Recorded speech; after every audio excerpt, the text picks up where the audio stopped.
Welcome to the Encore Audio Archives YouTube channel. I'm Taper Dave, and this is my channel. I've uploaded hundreds of talks here that I've recorded at meetings in West LA, and I've also recorded conventions starting in 2013. I've got a bunch of those up. And Walt and Mary Murray, the original owners of Encore Audio Archives, started the company in the 80s, and Walt recorded Joe and Charlie's and a bunch of stuff down in Vista, California. My sobriety date is June 20th of 1994. I hope you find something you like, so please like and subscribe to my channel and comment down below. If you want to hear something that I don't have or that you don't see, I'll see that I get it. Anyways, take care and have a great day if you want to. Hi, everybody. My name's Larry Thomas, and I'm an alcoholic. And I want to thank you for inviting me to be at your roundup. And it's good to be in a meeting of Alcoholics Anonymous. I want to thank the committee. They seem to have done a great job. So far, so good, it looks like, up to this point. Are there any new people within your first 30 days? How about that?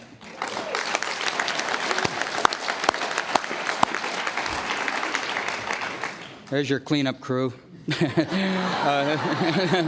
I want to welcome you guys to Alcoholics Anonymous. I hope you find something that helps you stay here this weekend. I'm a goof. I'm a loser. I've always been a hostile little loser, you know, and my sponsor tells me that, I'm living proof that a man can stay sober for close to 22 years and not amount to a damn thing. It's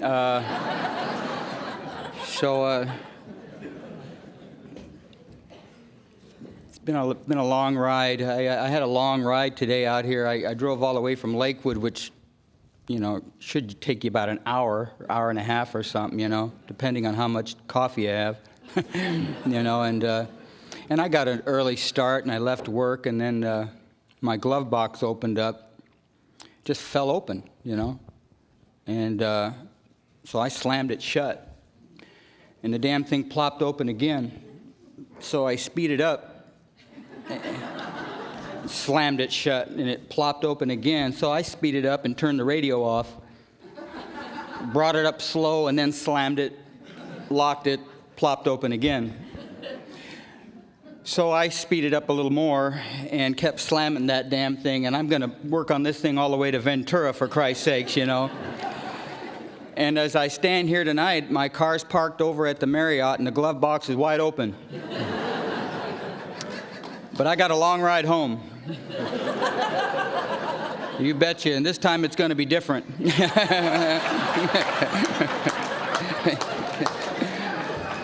I don't know about surrender. I've always just been a restless, irritable little goof. My wife is speaking tonight at a woman's banquet. She gets all the good hits. Yesterday, she gave me the news, She says, I'm going to join the LA Fitness Club. I go, Jesus Christ, man, I thought we had it made, I know what goes on down there,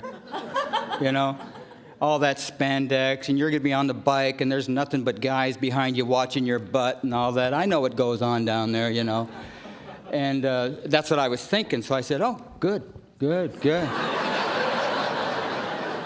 Yeah, why don't you let me go down there and see what kind of parking and stuff is there for you, because I know you'll be coming home after, work, and I want to make sure everything's safe, you know what I mean? So I went down there to check out all the goofs that are going to be staring at my wife's butt, and Jesus, sure enough, man, I got into that membership, I got into that gym, and that's all I seen was spandex and thongs, and just, I had me a membership within 5 minutes. I just can't stand the fact that she's going to go through that alone, Anything to help the little woman out, Anyway, I'm glad to be here. I really am. I love Alcoholics Anonymous, and I love the way that you guys make me feel when I'm with you. like I said, I've always been a loser. I've always been a hostile little loser. I've always had a little chip on my shoulder, and when you're a loser and you're growing up, it seems like people are always bringing people to your side to compare you to. And say, hey, Jesus, why don't you be like Chuck for Christ's sakes? Or, why don't you be like Bob for Christ's sakes, Shape up, trying to help you out, And I remember being a freshman in high school, and I got drunk, and I'm in the principal's office, and me and my dad are sitting in there, and up there on the wall is the star quarterback, And my dad gives me the elbow, and he says, hey, why don't you try to be like Coy for Christ's sakes, I said, yeah. So my next year, I got arrested for being loaded on barbiturates and whiskey, and I stole the janitor's cart and I drove it through the library doors. I had to get that book back, and and so me and my dad and my probation officer are sitting in that office, and my probation officer says, hey, why don't you try to be like Coy for Christ's sakes, And my junior year, my sister starts dating some guy, and she brings him home, and shit, there's old number 7 right on my couch, and my mom waddles over and says, why don't you try to be like Coy, for Christ's sakes, and my senior year, I'm in the Torrance jail getting ready to do 90 days, and I see the newspaper there, and it says that Coy's going to make all-pro CIF, and I said, Jesus, I wish I could be like Coy, and what goes around comes around in old A&A, and I'm about 5 years sober, and I'm in downtown Los Angeles, and I'm at a stoplight, and it seems like it's vogue in L.A. that everybody on every corner is either selling peanuts or oranges, or they have this goofy cardboard sign that says, I'll work for food. Like you don't, and...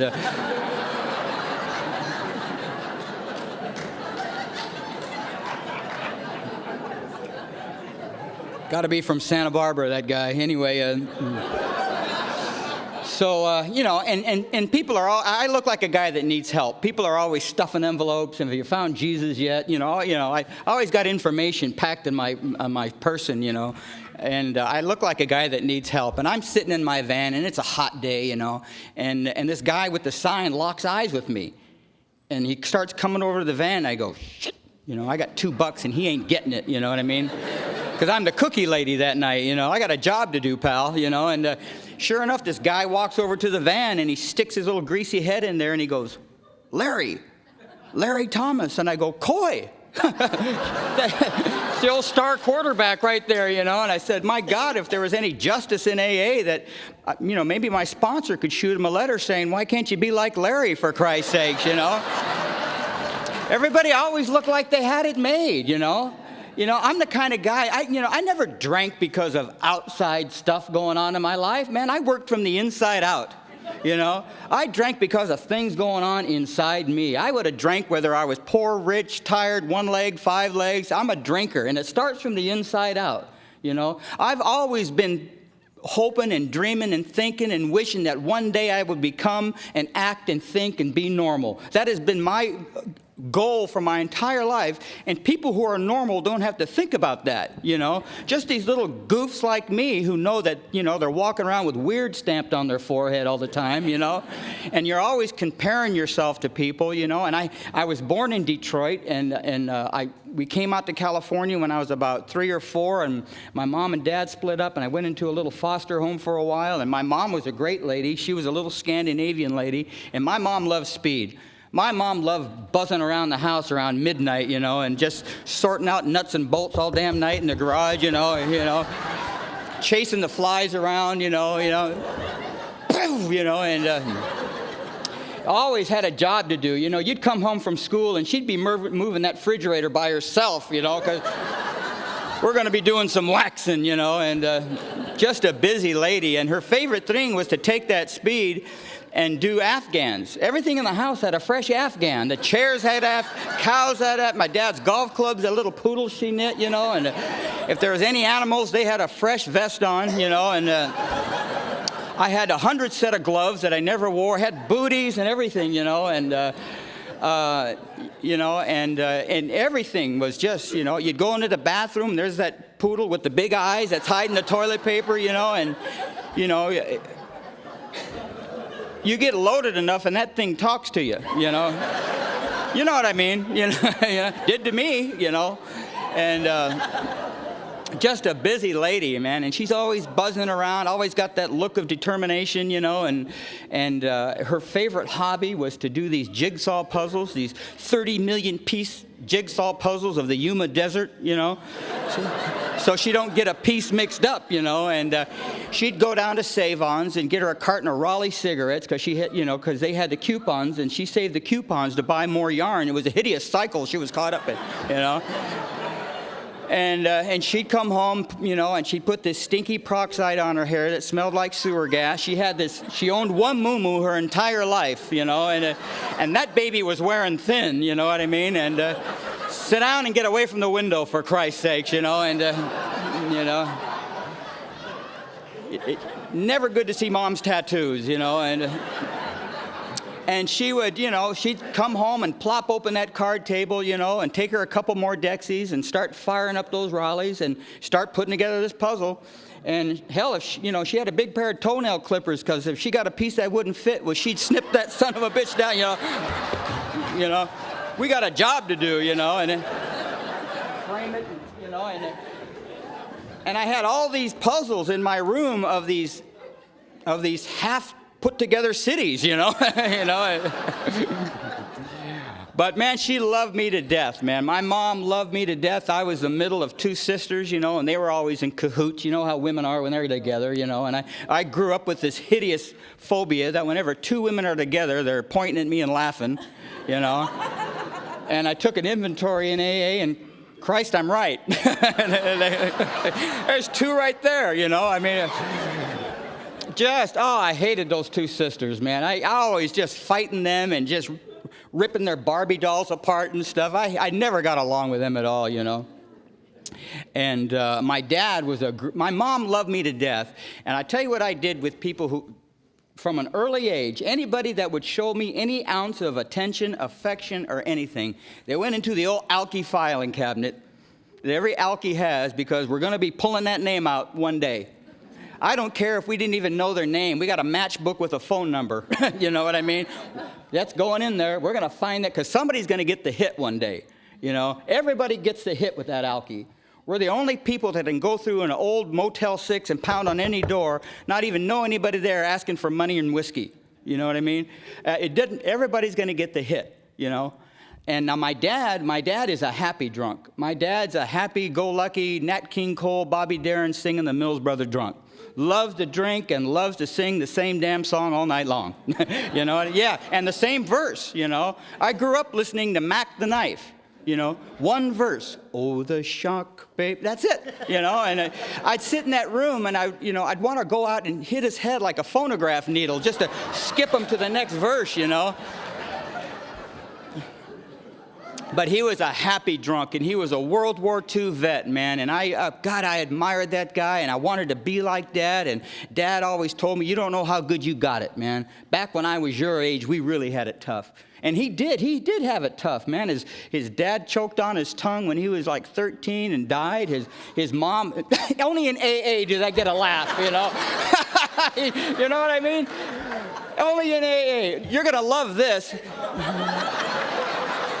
His mom hung herself in a Detroit jail. You know, we love that, you know what I mean? And so he was, you know, only in AA, you know, and he grew up, you know, supporting his kid brother, working little jobs, you know. And he had a dream. And my mom was being brought up in a convent for 14 years. So she was, you know, like a deer in a forest fire trying to get out, you know. And their dream was, after World War II, they were going to get married and come out and live that California dream. And I became the nightmare of that dream, you know. But man, they were brought together at a young age, and they had a dream, and, you know, and my dad, you know, he was just everything I ever wanted to be, but was afraid to ask how. God, I hated that man for being so good and so strong. I hated me for not having the guts to ask the guy, man, how do you do this thing called life?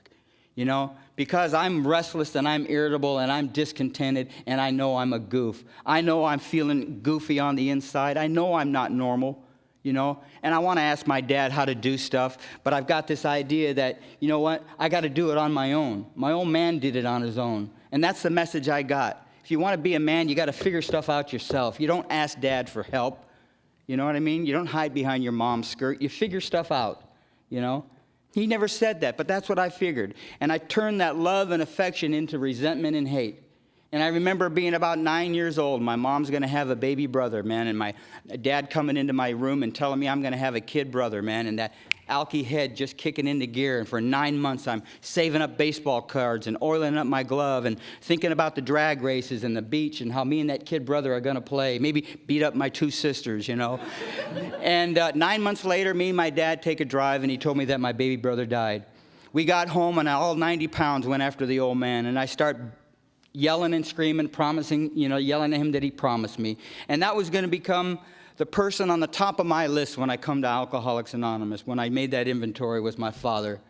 God, I love the man so much, but I hated him for so many things that were based on my own fears, you know. I didn't know how to tell him, man, that I was so scared on the inside, you know. But around 11 years old, there's about 4 of us, and we're passing around a bottle of 4 Rose whiskey. And for the first time in my life, I found something in my life that makes me feel good. Because I tried everything else. I tried, you know, I tried going to school. I tried playing Little League, and I'm doing what everybody else is doing. But there's a part of me that isn't quite right. There's a part of me that's telling me, man, this ain't it. This is good. And you know what? If you're new, that is the same thing that's taken some of our members of Alcoholics Anonymous out. If you're new and you've never been to Alcoholics Anonymous, or maybe even if you've been here for a while, to the untrained eye, this looks like a place where you come and you stop drinking and you start getting your life together. You start becoming normal almost. You start getting a little job and a little apartment and a little home, and it almost feels and looks like you're living normal. And to the untrained eye, and to what I see in Alcoholics Anonymous, I see more people trying to treat their alcoholism with normal living than coming to meetings of Alcoholics Anonymous. And normal living is not the treatment for alcoholism. Normal living is just a treatment for living well. That does not keep you sober. It does not mean that you're working a good program. Coming to these meetings and sticking your hand out and sponsoring people and working this way of life is the treatment for alcoholism. And I see, and in this year, it's been a barrage of people in my life, from 5 years to 10 years to right now, 35 years. A guy is sitting in a detox, 72 years old, shaking off a drunk, thinking, my God, 3 months ago I was in Camelot.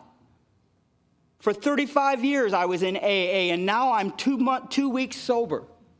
How'd you like to start with that? Where do you pop, what Alano Club do you pop up then? You know what I mean? That's a hell of a thing to think because your life is going well with normal things that that's a treatment for alcoholism. But we've got a cunning, baffling disease, man, who could care less about how much money you got and how well you're doing, man. It strikes the alcoholic when you're sober. That's the thing that I've got to remember, man, is my alcoholism doesn't care about how many meetings I'm going to. Its sole purpose is to get me loaded, you know. And I took a drink of alcohol, and at 11 years old, man, I took a shot of 4 Rose whiskey, and it turned Howdy Doody into James Dean in 2 drinks, man. It felt better than anything I'd ever done sober in my life, man. For the first time in my life, it made me feel like this is the way you're supposed to be feeling, man. All that stuff that was on the inside settled it down, man, and just calmed this little head down. And all I've ever wanted to do was quiet that head, man, and just go and be all right, man. Now, I didn't head out to Skid Row that next day, but I got the address, you know. And at 11 years old, you know, I mean, I didn't wander into AA because I lost my paper route and got kicked out of the Boy Scouts, you know, and hit a bottom. They kicked me out of the Cub Scouts, you know. But I never forgot how that stuff felt, and it was kept close to me for a long time. And around the time my freshman year, I started dating these little Mexican gals, and they introduced me to their brothers, and they liked car shows and stuff like that, and I started hooking up with their brothers, and, you know, before long, you know, I'd get my hair up real big like a Bakersfield tumbleweed, you know, and and we'd drive around, you know, and eat those Reds and drink that gin and all that cheap wine and bounce around and listen to the Four Tops and the Temptations and Marvin Gaye, and God, I loved it, man. I was in my plumbing truck last week, and the Four Tops came on, I just start sinking in my damn truck. I loved it. I had a Mexican girlfriend named Lupe, and she had her hair up real big, and she had these teardrops on her eyes and stuff like that, and I had my big hair, and I had these white T-shirts with black khaki pants that came up to here. Somewhere along the line, somebody told me that men who are well endowed had big feet, so I got me a pair of 15-inch shoes, and I had big hair and big feet and would drive around, man, and every time I'd go to those bars, I'd stick that foot up there because you know what's going on, man. You know what's here, and God, I loved it, man. I loved it. I loved it. We'd bounce around, man, and wondering what the hell you're looking at, and everybody in that car had frowns because their asses hurt too, Oh, I loved it. And when you're a freshman, man, there's somewhere in high school, they take you on your driver education class, and you're sitting next to the biggest coach in the world usually, like you haven't driven yet, And I'm taking summer school because I'm always getting kicked out of regular school, And so he tells me to get my head into the car, so I get my hair into the car, and tells me to parallel park, so I parallel park, And he says, well, you're doing pretty good. And I got these 3 Mexicans in the backseat. We're all in this summer class together, And he says, why don't you go up to Torrance Boulevard to the Jack in the Box? I want to buy everybody some Pepsi. So I drive up to Pepsi, to the Jack in the Box, and I totally forgot that last night we went to a party over at Pooch's and just drank just had so much Red Mountain, I couldn't believe it, man. And the thing about Red Mountain and Reds is that the next morning you take a drink of water and you're on fire again, man. And somebody turned me on to 4 of these Tuinals, and I'd never took them before. I'm just drinking cheap wine and doing heroin. And these things are half Seconal, half Amytal. You're knocked out telling the truth is what you're doing, It's just every Al-Anon's dream, And so, I pull up to this Jack in the Box, and I totally forgot that a half hour I just took 4 of those things, and these things, boom, they nail me, and I Jesus Christ, there's 4 coaches now, and I'm looking, and I can't talk, and the guy says, drive up to the puppet and order some Pepsi. Well, I can't even see the puppet, I can hear the puppet. I can hear that goofy kid, Can I have your order? Little pissy kid, can I have your order? So I drive up, and I hear this big crash, and I see this puppet's heads hanging down like that. I ran over the puppet, and the cops come. They throw me on the hood of the car. They shatter my hair all over the place, And I don't drive till I'm 30. Well, big deal, man. There's nothing like riding shotgun, man. You get to sit over there, and let Pooch drive all night, and you get to drink that wine and make that magic discovery. And that is looking at yourself in that mirror. Jesus Christ, are you good looking? My God, What are you doing in this car with these Mexicans? You ought to be an underwear model, for Christ's sake, You don't wear any, but what the hell, And Jesus, I'd take a shot of that whiskey, and my hair would get bigger, my eyes would get bluer. I'd look at myself, and I'd go, man, you ought to go dancing tonight, And I'd have all these cigarette butts stuck in my hair. I had a big pile of puke on my tank top, And I'm feeling foxy, I feel like dancing, man, and I would. I'd get out of that car and I'd go dancing, man, and I'd find and I'd go salsa dancing all night long, man, and I loved it. I loved the way it made me feel, man. I love the effects produced by alcohol, because when I was in that car, I wasn't that goofy kid next door, and you know what? I ran into a kid like that not too long ago, man. I was up there in Glendale, and a couple years ago up at Glendale, and this kid come walking by me, and he's all just shaved like a cue ball, and he's all tatted down. He's got these big tank top on. He's got these big drawers that you could put about 5 guys in, He's got 3 beepers because he's an important kid, and he's got his mom's earrings on. His nose has got a ring on it. That's attached to his lip. He's got a ring attached to his other lip. He's got a chain to his wallet. He opens up his mouth. He's got a ball bearing. I walk by him, and he goes, "What are you looking at?" I says, I don't have a goddamn clue what I'm looking at, I wanted to squirt him with some WD-40 or something like that. Everything was hooked together. I thought he was going to take off on me, My luck, I started sponsoring the guy. Yeah. What do you want me to do? I said, well, why don't you unlock yourself, for Christ's sakes, man? I understand what that's about. That ain't about being bad. It's about being ugly, That's about keeping them out. Get your hair up, dye it, put a safety pin through your eye, do something, man, But don't let them in. Don't let them play in the yard, but don't let them in the house. You know what I mean? Because it's a dirty house, And I never let people in. And when I ran out of images, which was a long, long time, I had my ace in the hole, which is your violence. Your alcoholic, your hostility. Just that arrogant, hostile sarcasm. Get the hell, just, what do you want, Just always there with that sharpness, you know what I mean? Never letting anybody in, And I tell you, I lived like that for a long time. I lived like that for as long as I could. And in 1969, a lot of people are going places. Some of them are going to Vietnam, and some of them are turning hippie and going to San Francisco. And I wonder what I'm going to do with my life. So me and my buddy decided to go back to Detroit and find my roots. And I wound up in Phoenix.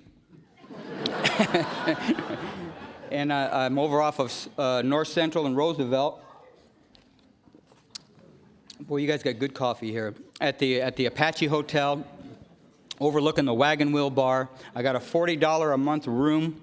I got a TV in the lobby, and I share a bathroom with the other people on the floor. And I'm looking out my window, dreaming, and dying.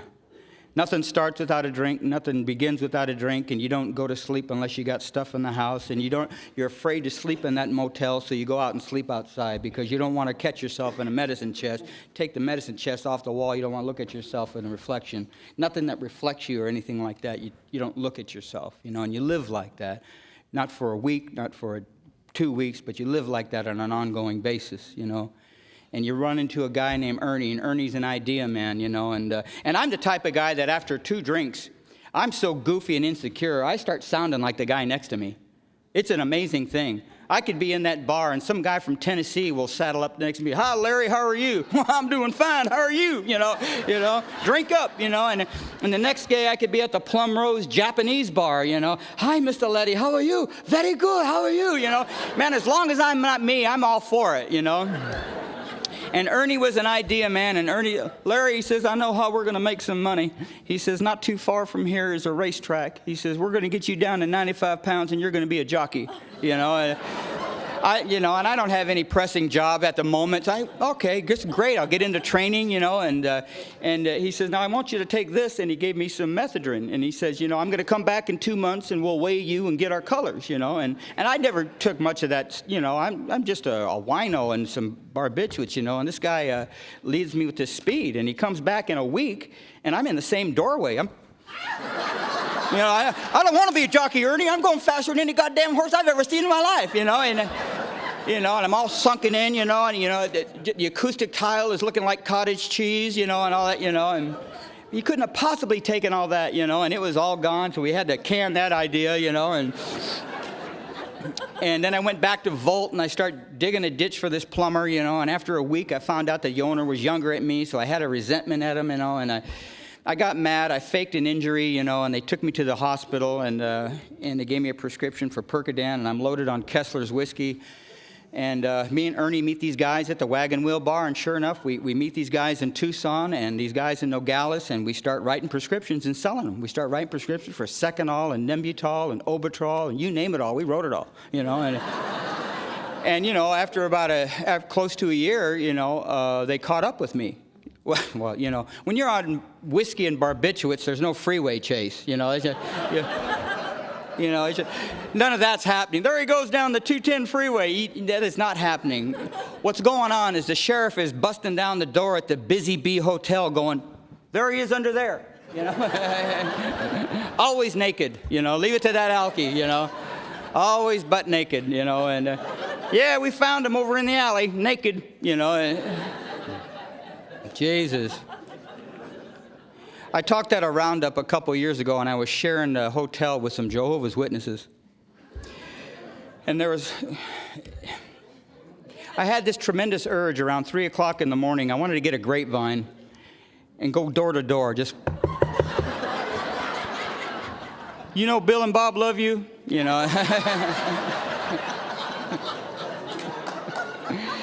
Just to see how many of them would open up the door naked, So anyway, I got out of there after about a year, close to a year, and they gave me a $45 voucher, and I came back to the LA City Hall. And I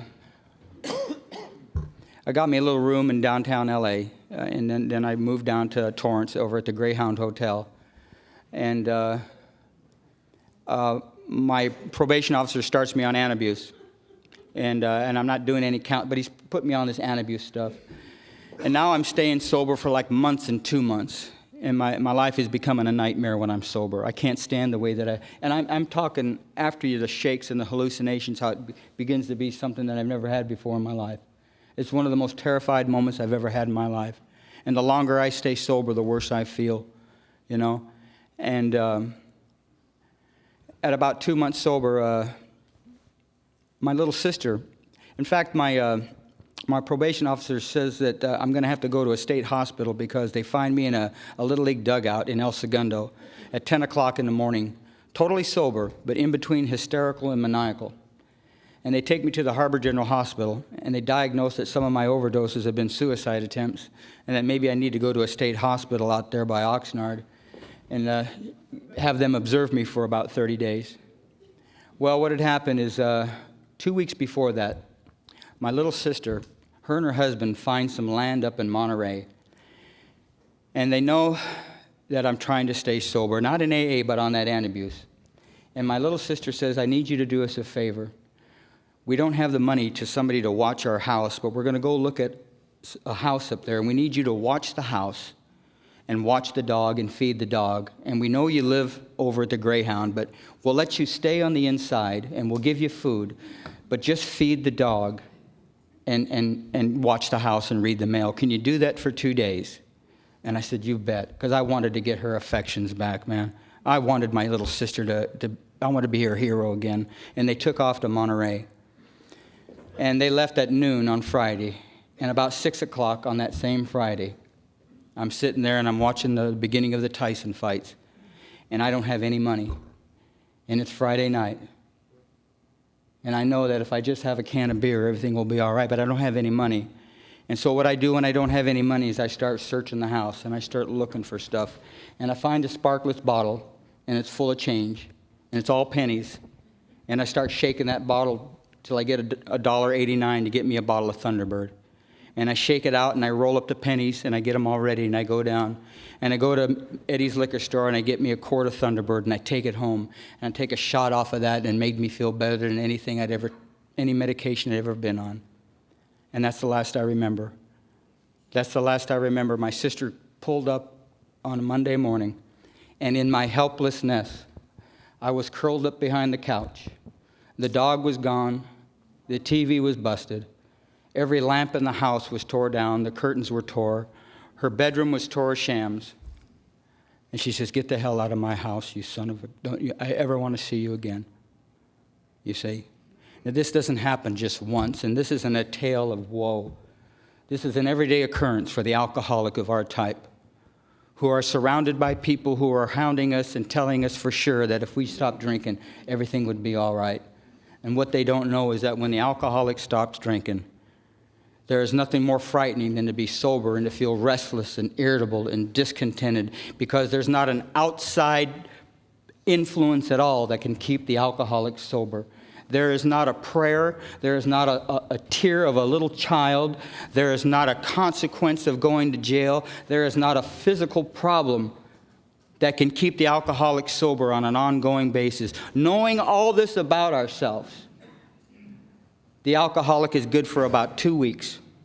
And then because of the way that he feels when he's sober, he pushes aside every idea about staying sober because of the way that he feels when he's sober. And he says, this time it's going to be different, man. This time it's got to be different because I'm sober now and I'm going crazy. And I know if I just get something in me, everything's going to be all right, you know. There are people who drink like us, who get married or find a job and they swear off forever. There are some people who drink like us and get threatened by an illness and can knock it off. And then again, there's people who of our type, that no matter what the necessity or the wish, the frothy emotional appeal, the consequences, there isn't enough knowledge about ourselves and this disease that can keep me and you sober on an ongoing basis, man. Our helplessness, you know.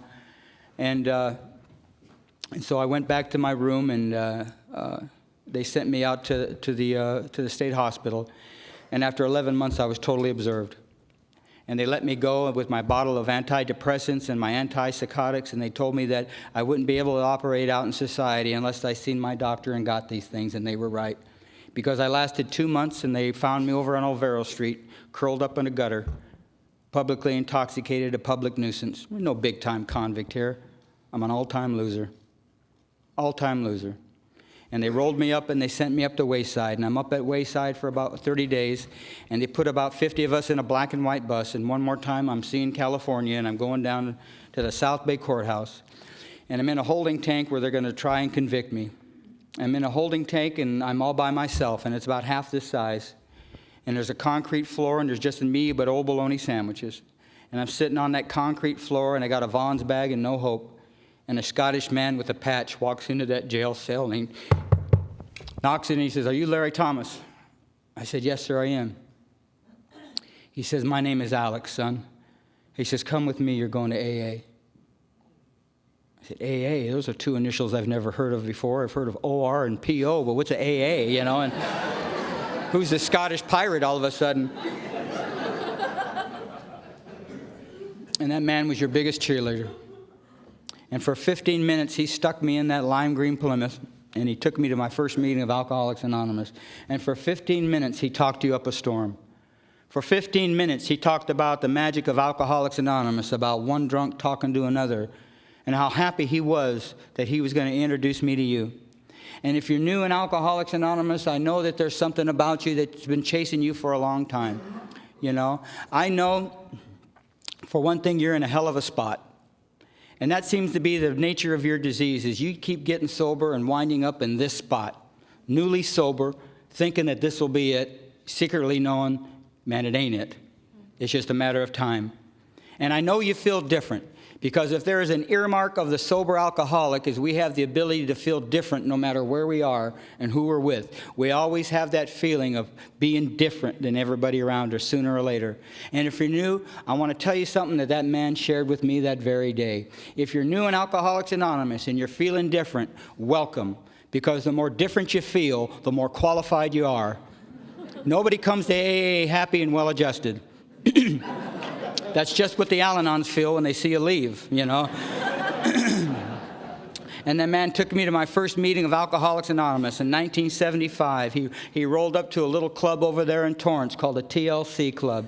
He introduced me to a little lady named Indian Jeannie and Captain Bob and Tennessee Bill and Singing Sam and Serenity Sam and Bicycle Ray and Santa Claus Ray and Whistling Pete and Dancing Butt and all these other people, you know. I said, my God, I just left a group of people like this, you know. Everybody's got a nickname and a tattoo, it looks like, you know, and little Moose came after me like a toilet paper commercial. "Hi, honey, my name is Moose, and I'm expecting a miracle," you know. I said, "I bet you are," you know. I said, "I'm not it," you know. And then this transvestite came out of the card room, and he started circling me like a helicopter, you know, and after about his third time around, he landed, you know, and he said, "You know, I can't wait to take you to a candlelight meeting." I said, "I don't think so, you know. Not for my first year anyway, you know. But that's a nice dress you got on, you know." I said, "My God, you know." I said, "You know, if that's the effect of that big blue book, I'm not going to crack that thing open, you know." And from 1975 to 1982, I came in and out of Alcoholics Anonymous on a regular basis. 30 days to get drunk and 90 days and get drunk, and longest I could stay sober was 6 months because I was on heroin. And every time it takes the edge off, you know, and every time I came back, I wanted to get sober. I had like on that book, on page 155, it talks about the alcoholic who is desperate but knows nothing about the disease called alcoholism. Knows nothing about the disease. And that was the biggest lie that I told myself, was that I was in AA. I hadn't touched Alcoholics Anonymous. All I did is come into these rooms, get physically sober and mentally ill. I never once applied this book to my life. I never once took part in the things here. I never once find out what alcoholism is. I came in here, got physically sober and mentally ill. And then with the secret that I had, that maybe one day if I can just stop drinking long enough, maybe then I could talk to my dad. Because maybe then I'd have something to talk about. Maybe then I would be man enough to talk about. And that was I wanted to get back and try to find that normal living. Not drink and get that job and do that. I had no idea that I had a disease called alcoholism. Had nothing idea that it strikes me when I'm sober. And that was the biggest lie that I was telling myself as I was in and out of Alcoholics Anonymous. Worst years of my life. And in 1980, and I guarantee you, this program to me has taught me that it's not just about not drinking. It seems like it teaches you how to stay sober and learn a brand new way of life. And that is the question. Are you ready for a brand new way of life? And the surrender that I make is I'm either going to run my life and suffer the consequences or let you run my life and suffer the consequences, you know? I had no idea about this thing called alcoholism. I had no idea, you know? And that I needed to change because there's nothing more sadder than to see people in Alcoholics Anonymous come here and hang around their old buddies who are getting loaded. I've got to change the way I live. I can't live and rip and run and expect to stay sober. I can't. Other people can, but I can't. And I can't change myself. But if I don't change by the process of this book, my sobriety date will. That's what I proved to myself. If I don't change, my sobriety date will. I prove that to myself on an ongoing basis, man. And I had no idea. Had no idea what was going on here. Because everything in my life is about coming into a room and having some people give you something. A handout. Go here, we'll help you here. And if you're new in Alcoholics Anonymous, AA is going to do to you what you've been doing to people your entire life. Be prepared to be used. Yeah. Alcoholics Anonymous is the longest thing I've ever done against my will my entire life, man. Everything about AA goes against the will. These newcomers are under the impression that we love getting in our car and riding out to Ventura, you know? Everything about AA goes against the grain. But what Alcoholics Anonymous did is it took the only decent thing I had left and you trained my feet. So when I'm in that shower and I'm saying, I'm not going. Oh, man, I ain't going. He's going to be there. She's going to be there. I'm not going. I'm not going. I'm not going. I'm not going. Hi, my name is Larry. I'm an alcoholic. Just like Eddie's Liquor Store, man. I'm trained to do certain things on a certain night. That's why it's so important that I have regular meetings. Anybody like me can float around and be wonderful at all the Alano clubs, but I need to be a regular guy at regular meetings and regular commitments where people can see me on an ongoing basis, where people can get to know me on an ongoing basis, you see? Everybody talks about making amends in here, and they think that that's the big deal, but they never talk about the debt they owe AA. They never talk about that debt being paid up. Some people think it's done after a year or 5 years. That's a debt that will never be paid up, pal. And you don't get done. You're never done paying that debt. As long as you're breathing, there's a debt that you owe. And that debt means just more than just taking up space in a meeting for guys like me. For guys like me, there's a debt that I owe, to the people that were divinely inconvenienced the day that I got here. And those were the worst years of my life, man, from 1975 to worst years of my life, man. In 1980, I'm over at the Don Hotel. I'm up at the 3rd floor over in Wilmington. I got a hot plate and a hot TV. I got a half pint of bourbon, and I'm watching Jeopardy so I could really feel like an idiot, and every now and then I get one right, Donald Duck, yeah, 10 o'clock in the morning and I hear this, Larry, it's Don. I go, my God, it's that guy from AA. I didn't even call him, and he's coming over here, and he opens up the door, and he goes, Larry, what's going on? You had 15 days, kid. You're going to be a janitor in the city of Alameda. There's some hope for you new guys, and he says, what's going on? And I took a shot off of that PM bourbon bottle, and I told him with all the sincerity, I said, Don, I don't want what you got. I don't want what you have. If I ever get that bad, I'll know what to do. Why don't you get the heck out of my room and let me do what I want to do? The cry of this alcoholic for my entire life. And it shot me back to 1967 when my father's kicking me out of the house when I'm 16 because I'm getting drunk at high school. And he says, you want to live that way, go ahead. But I've got 2 daughters and a wife, hotshot. And I went after the old man and I made physical contact with my father. And for years I used to laugh about that and chuck and jive about that. But it was a thing that tore me up on the inside when I was sober, how I hit my father. Because I loved him so mad. I loved him so much. All I ever wanted to be was by my father's side. It shot me back to 1972 when I'm coming out of an institution and the macho man doesn't have a place to go. So where do macho men go when there's no place to go? Mom's house. And the macho lowrider's on Mom's couch. I can't find my old crow bottle, and I start tearing up her little house. She comes out of the bedroom, and I got her medicine chest tore up and the kitchen tore up. And I start banging my mom around till I get blood out of her nose, demanding that she come up with a bottle. It reminds me of the time that I snuck into my dear mom's house and she hadn't seen me for about a year. And there I am in my helplessness and my street mud, and she puts my head on her lap and she starts rocking me as she's watching TV, and I feel the tears hitting my cheek as she's rocking me with my head in her lap. She's saying, "Dear God, watch my baby boy." And I'm thinking to myself, Mom, it ain't that bad. It's not that bad, Mom. Everything's going to be different, Mom. One of these days it's going to be different. You see, the type of selfishness and self-centered man you have up here is a type of man that hadn't seen his mom for a long time, and he's about 28 years old, and his mom's about 50 yards away. And I'm in my street mud, and my mom's working at dry cleaners, and I think I lock eyes with her. And the only thought that I have is she better have $1. She better have $1. Now, you take a secretary of a meeting, and you put that man 50 yards in front of me. How come I can't ask that man for a commitment? But I can walk that same distance and beg for money from a lady who's frightened to death about her baby boy. That's the kind of selfishness we're talking about here. For years, I used to come to these meetings thinking, what are you going to give me? Alcoholics Anonymous isn't about coming here and getting a darn thing. It's about coming and giving. It breaks my heart when I see people come to these meetings and say, I didn't get anything tonight. I didn't get anything out of that meeting. Yet they got up early, they kicked over the coffee, they didn't put $1 in. And if you're not hearing what you need to hear in those meetings, why don't you raise your rusty hand and say something and say what you need to hear? Why are you waiting on somebody else to talk about sponsorship? You need to hear about sponsorship? Why don't you talk about it? Why don't you change the aura of that meeting? Instead of going around ruining these other meetings, you know what I mean? You need to hear about commitment and about amends. Why don't you start talking about it? Why don't you start talking about Alcoholics Anonymous? You don't have to chime into this stuff that reminds me of the Oprah show in these meetings now, you know?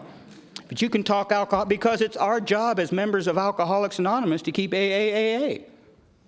If there's something wrong with our meetings, it's our fault. We're the members. It ain't up to New York to write our meetings out here. Us, we're the ones sitting in here participating. We create the atmosphere that we stay sober in. It's my job as a member of my meetings to recreate that atmosphere. That's why I stay in my home group. I love my home group. My home group's my home. I've got commitments there. You come to my home group, we don't ask you to chip in and clean the bathroom. That's like coming to my house. And before you leave, would you clean my kitchen? That's my home group. And people in my home group have chores in their home group because we create an atmosphere for that newcomer. And we welcome you, and we pray that you don't sit in our seat, you know? Because then it all changes, baby. You're on your own, you know what I mean? You know, but I love my home group. The reason that I pride my home group is that's where I found my God. I didn't have to go out anywhere on some hilltop in Mojave Desert and find my God. I found him at the end of a mop handle. I found him by cleaning up floors and doing something for my meeting, becoming a part of this thing, Alcoholics Anonymous. You don't have to have 2 years to start giving back. You can start giving right now. You can become a part of that God you're looking for, and you don't even know it. And before you know it, man, you're a part of this thing called Alcoholics Anonymous, and all you did was show up and get a commitment.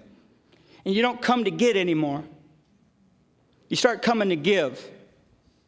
Ain't about getting your cake. Maybe it's about seeing about if there's somebody a little newer you. There's something to do in Alcoholics Anonymous for everybody. If you look for service, you'll find it. That's the happiest thing in my life is come to my meeting and become a part of my meeting. I love that. It made me feel a part of life, but I didn't know that. I'm selfish and I'm self-centered. In 1980, that guy left that little hotel room, and I tell you, for years I used to think people were coming to make 12-step calls on me. You taught me one magic lesson. That you folks weren't making 12 steps call on me because I was an alcoholic. That man was coming to see me because he was. Because there was one thing that I'll never forget. When he left that room, he was this high off the ground for one reason and one reason only. He wasn't me. Yeah. He took one look at me and go, boy, AA's working good in my life, man, you know. And from 1980 to 1982, I was stuck with the memory of you, and I couldn't stay drunk and I couldn't stay sober, and they felt the same. And I thought I'd been to Alcoholics Anonymous, and I'd keep showing up and getting those 30 days and never once taken a part of this thing called AA, just waiting for the magic. And I'd get physically sober and mentally ill, man. And on May 2nd, 1982, I'm down there in Wilmington, and I catch eyes with the thing. The thing's about 125 pounds. He's yellow. He's got a wine bottle in his back pocket. His eyes are cut. His shoes are tied to his pants, and my hair's down to my shoulders. And I'm looking in this thing going, whatever happened to my dreams? All I ever wanted to be was a cameraman. How come I'm always getting drunk and I'm always getting sober? How come I always feel like I'm about ready to blow my brains out, but I'm too afraid to do it? When am I going to feel like a man? How come I always feel like a coward? What's wrong with me? And I did what I always do when I got that way. I panhandled some money and I called central office. I get a hold of central office, and who do I get? I get Don. Hey, Don, this is Larry. I'm ready to come back to Alcoholics Anonymous. Will you come and get me? And he told me the most profound thing I've ever heard in my life. He said, no. He says, you know where we are. You know what we got. If you want to get sober, get your rusty rear down here yourself. I'm tired of chasing after you. He says, the sign says we care. Doesn't mean I'm going to take care of you. And he hung up. I said, my God. I said, whatever happened to that AA love, you know? I just heard it. We care. That's a funny sign. I used to think you were talking about me. We care about our meetings. We care about AA. That's what we care about. We care about what's being said in Alcoholics Anonymous. That's what we care about. We care about Alcoholics Anonymous. We care so much that we have traditions in Alcoholics Anonymous that are common welfare. We care a lot here. I thank God for Alcoholics Anonymous and the people that care about it, you know. And that man, I called that man, and May 2nd, I took the longest walk of my life. I walked from Wilmington to Torrance. I waddled up to that club with my little poopy pants and no hope, and knocked on that Alano club door, and they said I couldn't come in because I was banned from it. And I said, well, I'm looking for Don. They said, well, you better hurry up. We got a meeting in a half hour. And I waddled in there, and I went up to that man, and I asked him something I never asked a man in AA. I said, Don, I don't know what to do with my life. Would you be my sponsor? And that guy lit up like a chandelier for about 5 seconds, and then he lit into me for about 20 minutes. And he told me under no certain terms was he going to put up with my nonsense. He says, you do certain things, and you make the effort, I make the effort, Larry. And I followed that man, and I love that man real good. I love that man because he made me start earning my keep. There was no more come and get it. He put me to work quick. Now, it wasn't my longest drunk, and it wasn't my worst drunk, but it was a drunk that drank away the debate of whether or not I was going to do these things or not. And I come to believe, like I watch guys come to believe. I tell you, you want to see belief? You want to visualize belief? Watch a new guy and his sponsor. There is a magnetism there that is unshakable between baby and sponsor. That guy has an idea about what's going on, but man, there is a belief there that I never felt before in my life. I'd been lying to myself for so many years, I didn't know when I was telling myself the truth. And I needed a guy not to look down at me or not to point up at me. And thank God for the people in Alcoholics Anonymous who are alcoholics, because no matter what I told that guy, he was never shocked. He was never shocked. Ooh, wow, you did that? They were never shocked, man. I remember taking that inventory with that guy, and I'm thinking, my God, man, I'm going to tell him this stuff, and he's going to kick me out of that car, you know, and just tell me I shouldn't even be around pets, you know, and just, you know. And by the time we were done, I wanted him to get out of my car, you know, and get rid of his pet, you know. And I fell in love with this guy, and I followed that guy around. I loved my sponsor to death, and he put me into action. And he got me busy in Alcoholics Anonymous. And he talked to me about sponsorship. And I come to believe by watching a man who believed in you. And after about a year and a half sober, I started getting restless and irritable and discontented. I started backing away from that guy. I started judging my sponsor. My ego got bigger than my meetings. I thought I was becoming something. I started holding secrets against my sponsor, and I started thinking about suicide again, and I'm sober. I put my AA face on before the meeting, and after the meeting, I take my AA face off and die.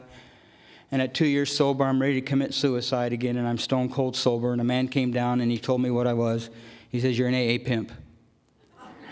You're a taker in Alcoholics Anonymous, Larry." And he says, "There's a triangle in Alcoholics Anonymous called Unity, Service, and Recovery, and I hope you find it, kid." And I followed that guy. And that guy's my sponsor today, but what's more important, I followed him to a home group. I never had a home group. I always just, after the meeting time, that's it. But I found a home group where we hang around people, and I got AA brothers. And I found a home group where I've got AA sisters, and there's a family atmosphere. And I love my home group. And every now and then I get to talk to one of my AA brothers and keep him from running away from home. And I love that feeling, and I got to ride with that sponsor.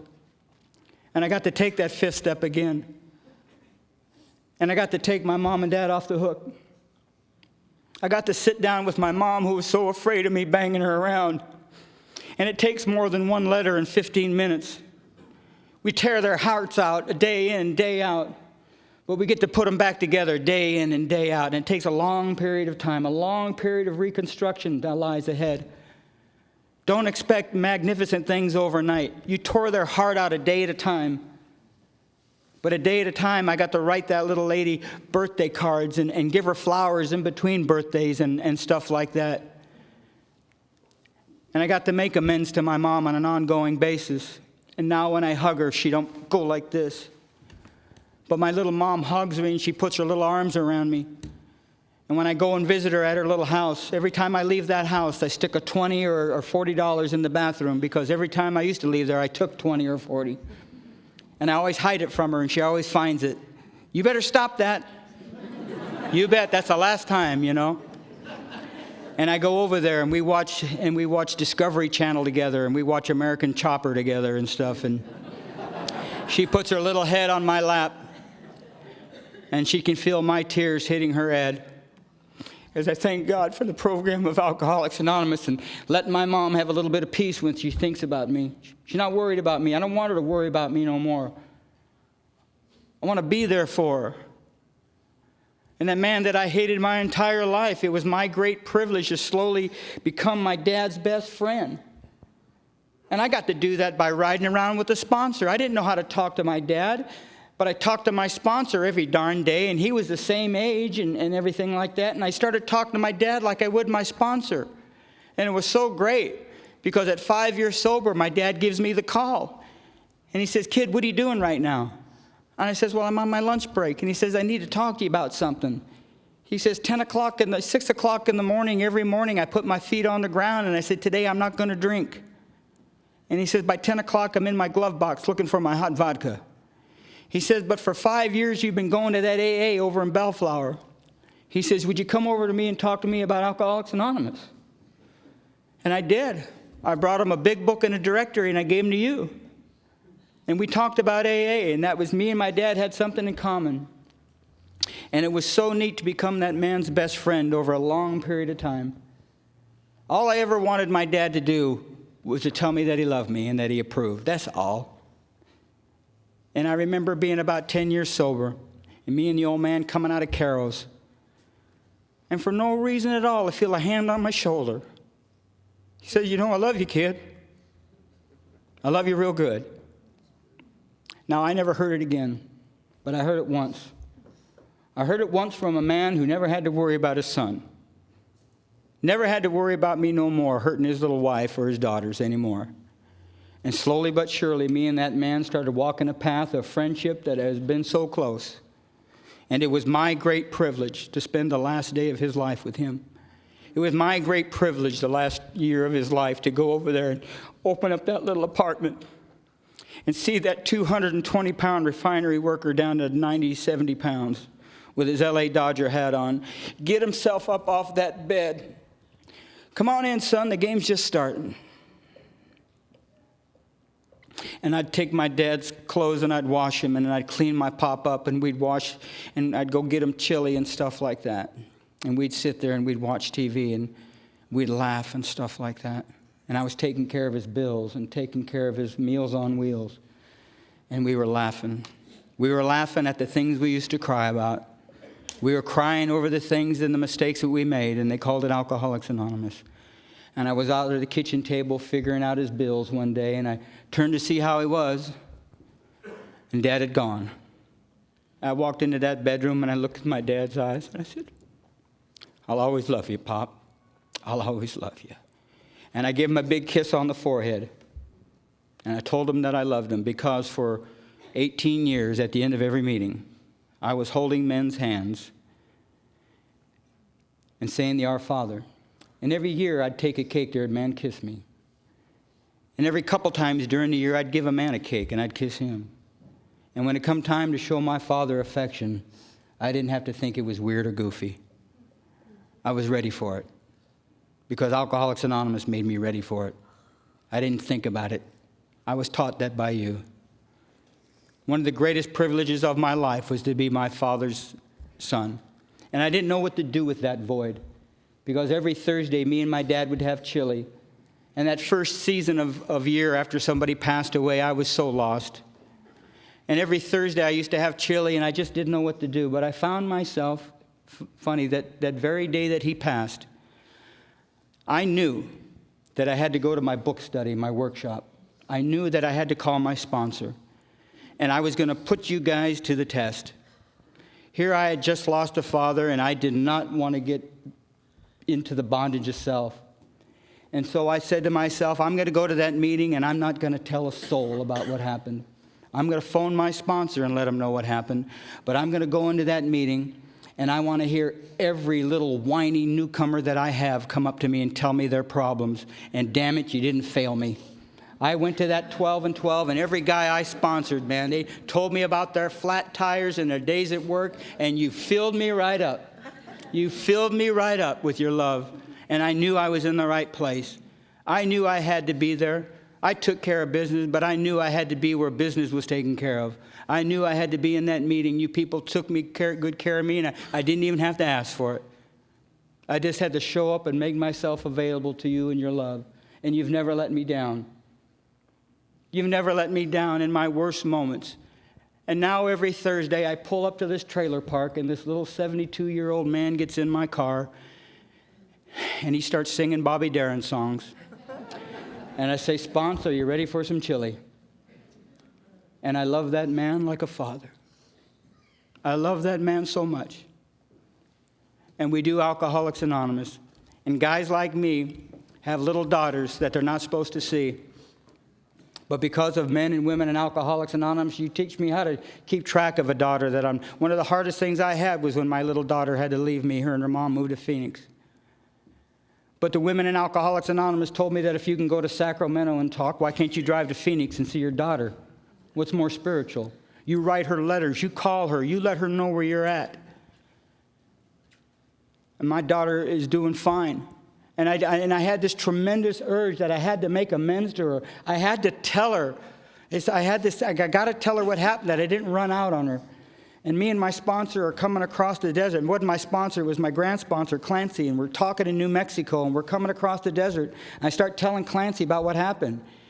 And he says, well, how old is she? And I go, well, she's about 14. And he says, well, is she pretty happy? And I go, yeah. How's she doing in school? She's doing great in school.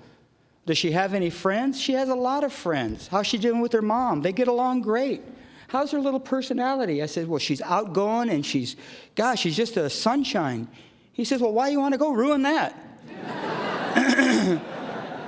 When she gets curious enough, she'll ask you. You don't got to unload on her and ruin her little life, you know? And sure enough, that's what happened. My daughter's doing so good in school. She called me up the other day. She said, Dad, the kids are making fun of me because I'm so smart. She said, did that ever happen to you? And like any alkie, I said, hell yeah. Just happened to me this morning. You know, and I know any day I'm going to see her on Girls Gone Wild or something, you know. But she's doing great. I love my little daughter to pieces, man.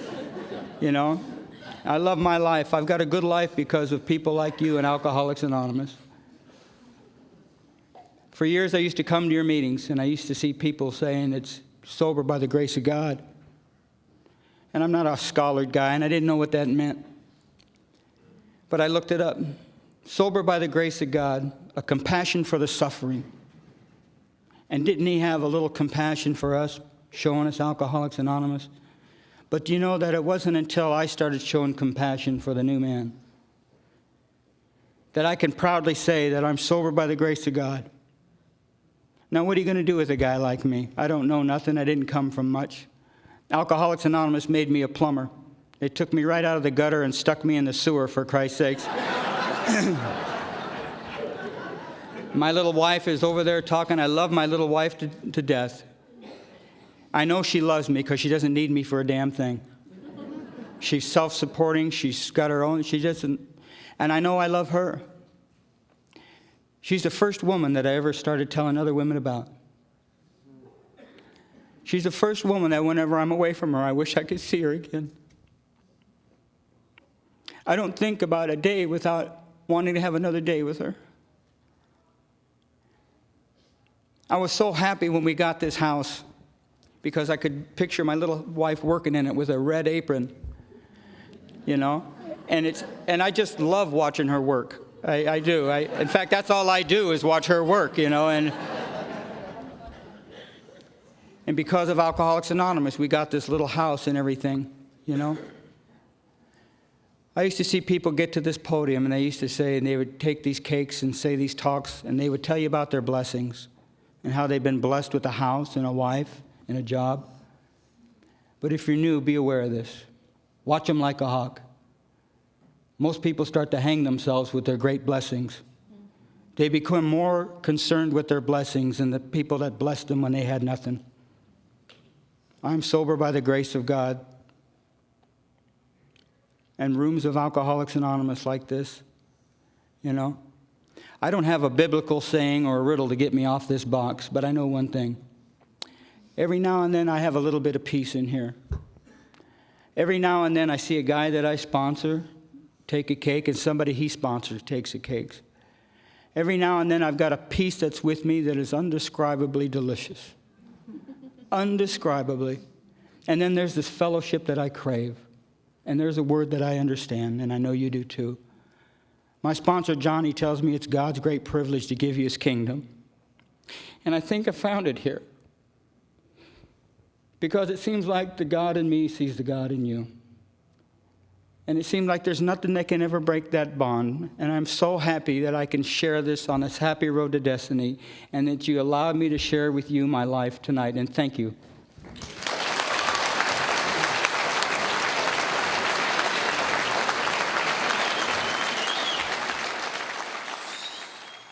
Sorry to interrupt your viewing. Taper Dave here. Just wanted to take a second to ask you to like and subscribe to my channel. Let me know if you like what you're listening. I've got some very good talks here, and this one's a great one. Just curious, do you think this is better than Zoom? Tell me what you think. Okay, this is how I prepare my drone for launching. I like to do it inside the cab of my truck so I'm not standing outside in the weather. To install the joysticks for control, up and down, right and left, powered on. I have an Android phone that I use to connect it to the drone with. And it's actually controlled through the iPhone, through an app. Oops, wrong way. It's actually controlled through the iPhone, or through this Android phone, through the app. It's actually controlled through the Android phone, through an app, and you connect it through this short connection right here.